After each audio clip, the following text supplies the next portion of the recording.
menurut saya menjadi kurang patut ya, kurang etis karena sedang berproses di sana. Ini semacam ditangkap publik bisa jadi kisi-kisi keputusan. Nah, kalau ternyata putusannya ternyata memang memenangkan, bisa dikaitkan potensinya. Jadi saya kira secara substansi kita sepakat semua soal kepemimpinan muda dan seterusnya itu. Cuma timingnya itu yang mungkin menjadi catatan tidak kurang etis disampaikan oleh Ketua MK di saat MK sedang berproses dan persidangan untuk memutuskan. Apapun hasilnya ya. Saya kira saya tidak berbeda pendapat dengan Bung Hanta ya.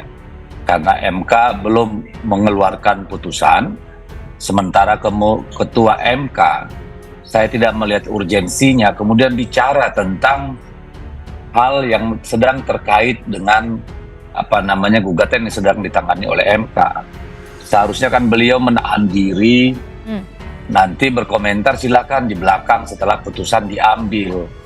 Karena walaupun belum tentu nanti ada kaitannya, tidak bisa dihindari. Dari sejak beliau bicara sampai nanti ada putusan, orang akan berspekulasi gitu.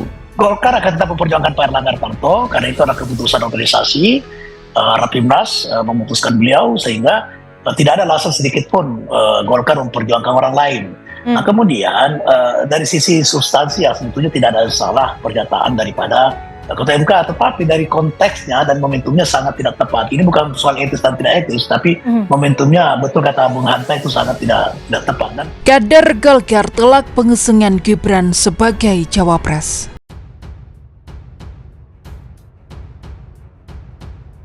Pemilihan Wali Kota Solo Gibran Rakabuming Raka sebagai calon wakil presiden atau cawapres dari Partai Golkar mendapatkan penolakan dari kadernya. Pasalnya, putra sulung Presiden Joko Widodo itu dinilai minim pengalaman. Mau dibawa kemana arah perjuangan Partai Golkar ketika mengusung Gibran yang baru menjabat sebagai Wali Kota Solo selama 2 tahun bulan. Kata Wakil Sekretaris Bidang Organisasi Kelembagaan dan Kebijakan Strategis Pengurus Pusat Badan Advokasi Hukum dan HAM DPP Partai Golkar Arman Garuda Nusantara melalui keterangan tertulis Minggu 22 Oktober. Arman mengamini pemilihan Gibran sebagai cawapres sudah disetujui oleh Ketua Umum Partai Golkar Erlangga Hartarto. Namun suaranya dinilai penting dipertimbangkan karena putra sulung Jokowi itu diyakini belum memahami cara mengatur pemerintahan di tingkat nasional. Gibran sebelumnya tidak ada rekam jejak aktif di organisasi kepemudaan manapun, ucap Arman. Dia meyakini banyak kader Golkar yang satu suara dengannya, sebab partai berwarna kuning itu dinilai memiliki anggota lain yang lebih berprestasi ketimbang Gibran. Pertanyaan saya yang juga menjadi pertanyaan kader Partai Golkar seluruh tanah air. Apakah sudah tidak ada lagi stok kader yang bisa diusung sebagai cawapres RI, di mana mekanisme sistem kaderisasi Partai Golkar, ujar Arman. Arman juga mengajak kader lain yang tidak sepakat Gibran menjadi cawapres untuk menyampaikan suaranya. Ketegasan dinilai mendesak untuk menyelamatkan Partai Golkar.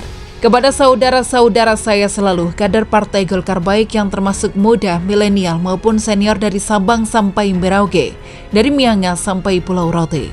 Kita harus sikapi dengan tegas keputusan Ketua Umum Erlangga dalam mengusung Gibran sebagai cawapres, ucap Arman.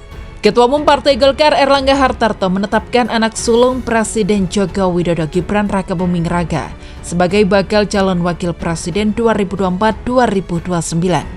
Di samping itu, Erlangga kembali menegaskan Prabowo Subianto sebagai calon presiden 2024. Menetapkan, mendukung, mengusung Gibran Rakabuming Raka sebagai bakal cawapres dari Partai Golkar periode 2024-2029. Ujar Ketua DPP Partai Golkar Aceh Hasan Syadzili di DPP Partai Golkar Sabtu 21 Oktober. Keputusan tersebut disetujui oleh seluruh kader dalam Rapimnas kedua Partai Golkar.